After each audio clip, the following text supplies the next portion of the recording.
Chapter 41. Relics. "Kaharu, how's your father?" said Kiran, turning to her. "He's fine, but his skin is beginning to show more signs of resistance," she replied. "It's almost time, perhaps," said Kiran. "I think so," replied Kaharu. "Do you mean Yoshida is going to die?" I asked. "Yes. It may happen in the next several decades as the process of resistance is wearing his body down," Kiran answered. "What is this process of resistance of the body? It doesn't sound good." "It's nothing serious. It's an internal reaction caused by the extremely balanced mental state that makes the body produce a type of hormone called the rejuvenating hormone. However, Yoshida's body still has the original code which limits his lifespan. And now, he has almost reached his limit. The process of resistance will make his skin glow, smooth, and healthy. That seems to be a good thing, doesn't it?"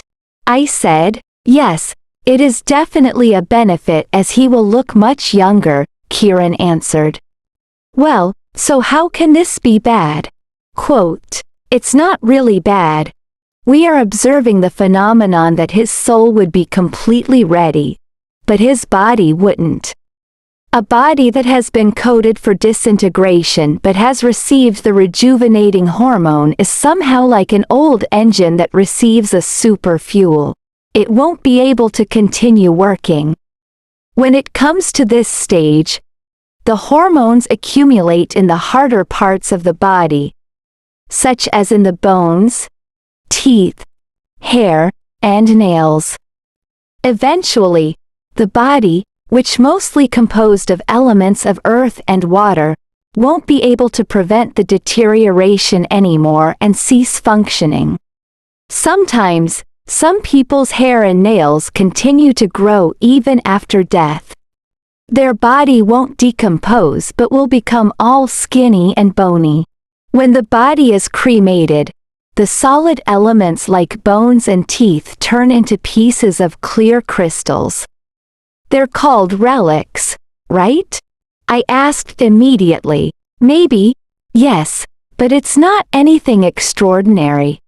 It's a phenomenon that takes place because of the high-frequency energy that remains in the solid elements," he replied.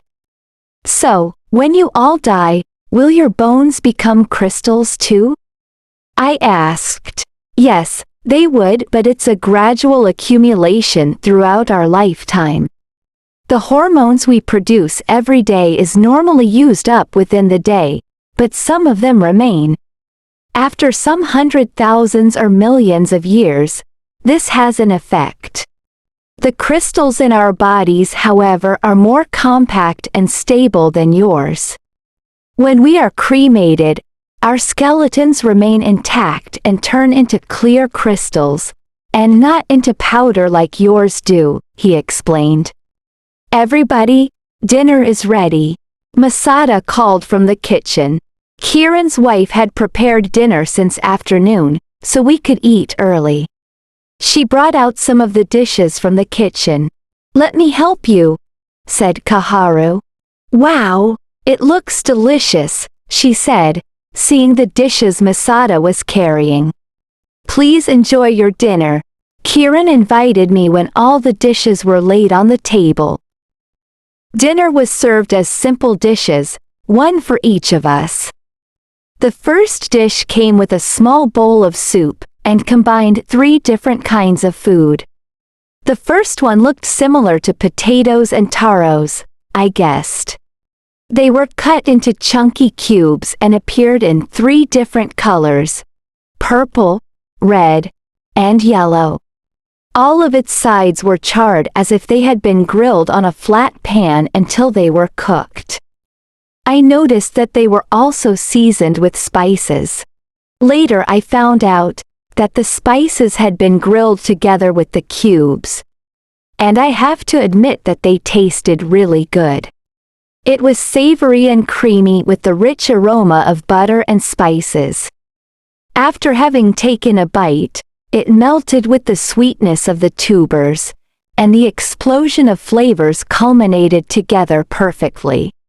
The second dish was composed of several types of mushrooms, fried with butter and herbal powder, topped with thick white gravy. The third dish was a salad made with fresh vegetables and flowers, combined with many different kinds of nuts, and nicely mixed with different seasonings.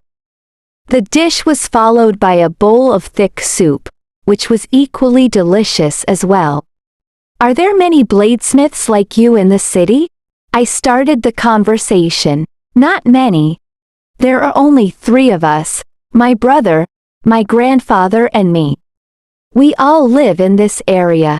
Lately, my brother and my grandfather shifted to make agricultural tools, like axes, hoes, saws, spades, and shovels. Why is that? I asked. Maybe their knives were not so much in demand, as many of them remained in the shop for a long time. But after turning to make other kinds of agricultural tools, more people were happy to take them. As for me, I only forge knives because people still request for them. No one else forges knives? I asked. I'm the only one in this city, but there are more in other cities. Sometimes people from the other cities come to take my knives, but the more I make, the quicker they run out of stock. The owner of the knife shop told me that they are often taken by folks from other cities. This area is very rich in iron. Hence, we can mine it everywhere. I see. Now I understand why you chose to stay here, I said. Yes. But when I look for ore to make into iron, I search for sources beyond this mining area. Why is that? I asked. Although you can find iron ore everywhere here, not all of it is good enough to make my knives, he replied. Then where do you get it from? About 3 kilometers away, there's a mine that I once discovered by chance. The iron ore taken from this mine is harder than any other in general, he said. The sharpness and the hardness of my handcrafted knives made with this iron from this mine can slice through a piece of steel. Oh wow! Really? I exclaimed. This may be the reason why my knives are so popular, he said. Pick one. Amongst all the knives in this room, there's one meant for you, Kieran told me, as he stretched his hand around the room.